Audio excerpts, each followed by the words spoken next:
জয় গুরু। নমস্কার সবাইকে। আশা করছি গুরুর কৃপায় সবাই ভালো আছেন, সবাই ভালো থাকেন, সেটাই কাম্য।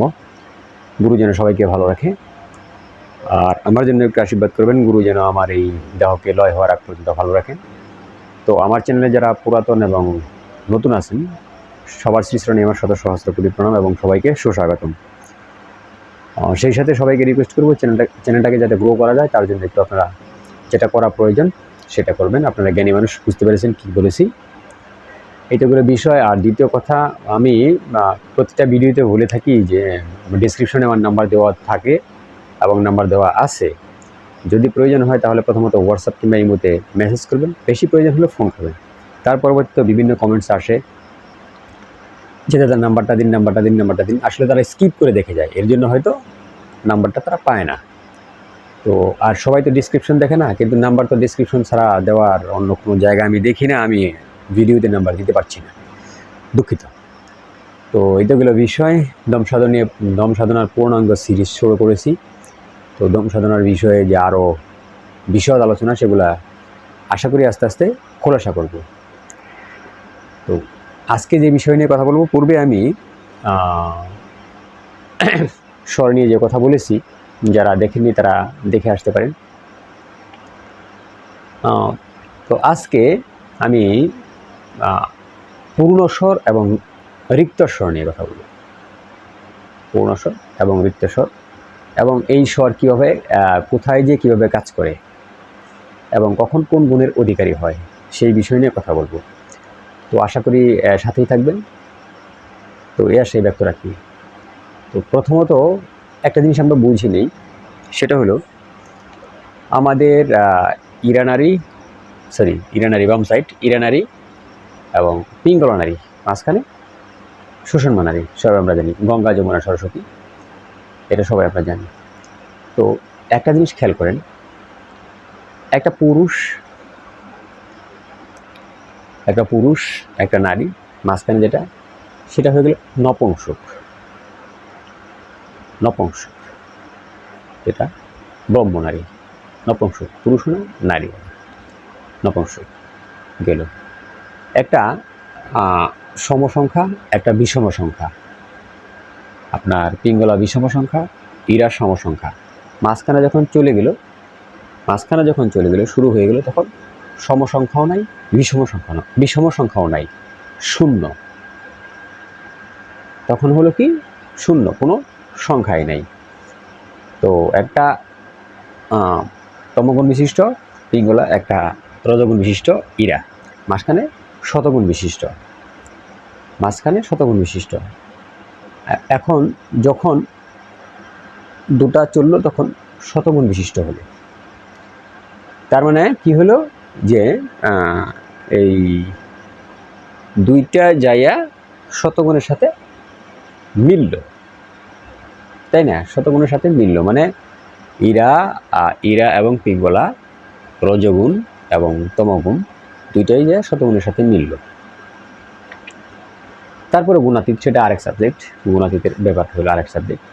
তো এখান থেকে আমরা একটা কিন্তু অঙ্ক হিসেব মানে একটা অঙ্ক যদি ঠিকমতো হিসেব করি, তাহলে অনেক কিছুই বুঝতে পারি। এখানে সাধনার অনেক কিছুই বোঝা যায়।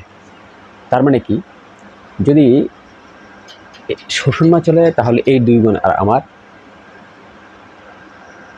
কাজ করে না, কিন্তু এরা মারা যায় না। এরা তখন শতগুণের সাথে মিলিত হয়ে যায়। বুঝতে পারছেন?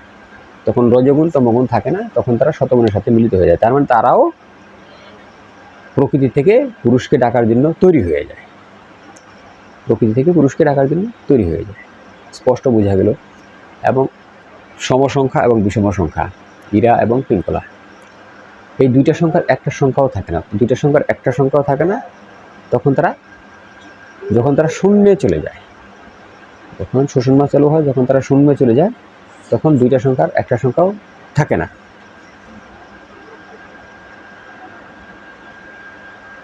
তো এই গেল একটা বিষয়। আর যেটা বলছিলাম, যে রিক্ত নারী এবং পূর্ণ নারী, মানে পূর্ণ স্বর বা রিক্ত স্বর, এটা বুঝবেন কি করে, এইটা কি জিনিস? রিক্ত স্বর হলো যেটা চলছে না আপনার, যেটা খালি, যে নাসিকাটা খালি, যেটা চলে না, মানে চলছে কিন্তু কম, সেটা হলো রিক্তস্বর। আর যেটা চলছে আপনার, যে নারীটা চলছে সেটা হলো পূর্ণস্বর। এখানে কিন্তু উদয়স্বর না, উদয়স্বর অস্তস্বর না, উদয়স্বর অস্তস্বর নিয়ে কিন্তু ভিডিও দিয়েছি। উদয়স্বর কি, অস্তস্বর কি, ঠিক আছে, সগুণ স্বর কি, নির্গুণ স্বর কি। এখানে কিন্তু সগুণ স্বর নির্গুণ স্বর কথা বলতেছি না, আবার গুলিয়ে পেঁচে ফেললে মানে হবে না। সগুণ স্বর, নির্গুণ স্বর, উদয় স্বর, অস্তস্বর নিয়ে কথা বলছি। আজকে বলছি রিক্ত স্বর এবং পূর্ণ স্বর নিয়ে। মানে যে স্বরটা, যে নাসিকাটা চলছে সেটা আমার পূর্ণ স্বর, যেটা আমার চলছে না সেটা হলো আমার রিক্ত স্বর। রিক্ত স্বরে কোনো কাজ করতে নেই, রিক্ত স্বরে কোনো কাজই করতে নেই। যত কাম আছে সবগুলো আপনাকে পূর্ণ স্বরে করতে হবে, অবশ্যই আপনাকে পূর্ণ স্বরে করতে হবে। তো এই রিক্ত স্বর এবং পূর্ণ স্বর আমরা বুঝলাম। এখন আমি পূর্ণ স্বরে আছি, আমার সামনের ব্যক্তি রিক্ত স্বরে আছে। আমার সামনের ব্যক্তি রিক্ত স্বর, আমি পূর্ণ স্বরে আছি। দুইজনেই কথাবার্তা বললাম, যে কোনো একটা কাজে সামঞ্জস্যতা করলাম, যে কোনো একটা কাজে সামঞ্জস্যতা করলাম। দেখা যাবে যে ব্যক্তি পূর্ণ স্বরে আছে, ধরুন আমি পূর্ণ স্বরে আছি, আমার ক্ষেত্রে একই সাথেও যদি কাজ করি, আমার ক্ষেত্রে সেটা লাভবান বেশি হবে, ওনার ক্ষেত্রে সেটা লাভবান কম হবে। এই পূর্ণ স্বর এবং রিক্ত স্বরের ব্যাপারগুলো হচ্ছে এরকম। মানে পূর্ণ স্বরে যদি কোনো কাজ করা হয়, শুরু করা হয়, তাহলে উনি লাভবান বেশি হবেন। আর যদি রিক্ত স্বরে করা হয় তাহলে উনি লাভবান খুবই কম হবেন, এবং লাভবান হওয়ার সম্ভাবনা খুবই কম। এই হলো পূর্ণ স্বর এবং রিক্ত স্বর। এই টপিকটা ফেলে দিয়ে গিয়েছিলাম, ভুলে গিয়েছিলাম। পূর্ণ স্বর আর রিক্ত স্বর বললাম। এখন কথা হলো, যখন সাধনা করবেন, যখন সাধনা এবং তপজপ করবেন, না তখন পূর্ণ স্বরে থাকবেন, না তখন রিক্ত স্বরে থাকবেন। পূর্ণ স্বরেও থাকবেন না, রিক্ত স্বরে থাকবেন। সেটা কীরকম? তখন তো আপনার সুষুম্না নাড়ি চলবে। সুষুম্না নাড়ি চললে কী হয়? ভিতরে ভিতরে বাতাস বসে, ভিতরে ভিতরে, মানে বোঝা যায় না, বায়ুটা ভিতরে ভিতরে বসে, বোঝা যায় না। ভিতরে ভিতরে বহার কারণে বোঝা যায় না বিদায় সেটা সুষুম্না নাড়ি। এটা আমরা প্রাথমিকভাবে বুঝে নিতে পারি এবং সেটাই বুঝি। যখনই সুষুম্নায় যাবেন তখন বুঝতে পারবেন যে আপনার সমস্ত গুণগুলা শতগুণে চলে গিয়েছে, সমস্ত গুণগুলা শতগুণে চলে গেছে। এবং শতগুণ তখন গুণাতীত হওয়ার চেষ্টা করে, শতগুণ তখন গুণাতীত হওয়ার চেষ্টা করে। আপনি যদি সাধনার ওই মার্গে, ওই লেভেলে চলে যান, তখন কীভাবে গুণাতীত হতে হয় সেটা আপনি জানবেন, বুঝবেন। তো যখনই আপনি সাধনা করবেন তখন চিন্তা করবেন যে শতগুণ এবং তমগুণকে কীভাবে, মানে রজগুণ এবং তমগুণকে কীভাবে শতগুণের সাথে বিলীন করা যায়। তার জন্য আপনার কী করতে হবে? তার জন্য আপনার সুষুম্না নাড়ি চালু করতে হবে। সুষুম্না নাড়ি চালু করলে আপনার শতগুণ উন্মোচিত হবে এবং আপনি আপনার লক্ষ্যে পৌঁছতে পারবেন। তো যিনি কমেন্টস করেছিলেন যে দাদার দুইটা গুণ, কোনো গুণই থাকে না। দুইটা গুণ বললে কি, মানে এই দুই গুণ তো থাকেই না, তারপর শতগুণের উপরে যখন চলে যাবেন তখন কোনো গুণই থাকবে না। আর যখন কোনো গুণ থাকবে না তখনই আপনি আপনার যে মুখ্য, আপনার যে লক্ষ্য, আপনি সেখানে পৌঁছতে পারবেন।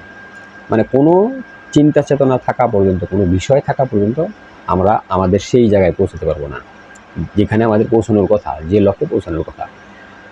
এটাই হচ্ছে আজকে সরোদয় মানে শাস্ত্রের মুক্তস্বর এবং পূর্ণস্বর এবং রিক্তস্বর নিয়ে যে বিষয় ছিল সেটা আজকে এই পর্যন্ত। জয় গুরু, নমস্কার সবাইকে।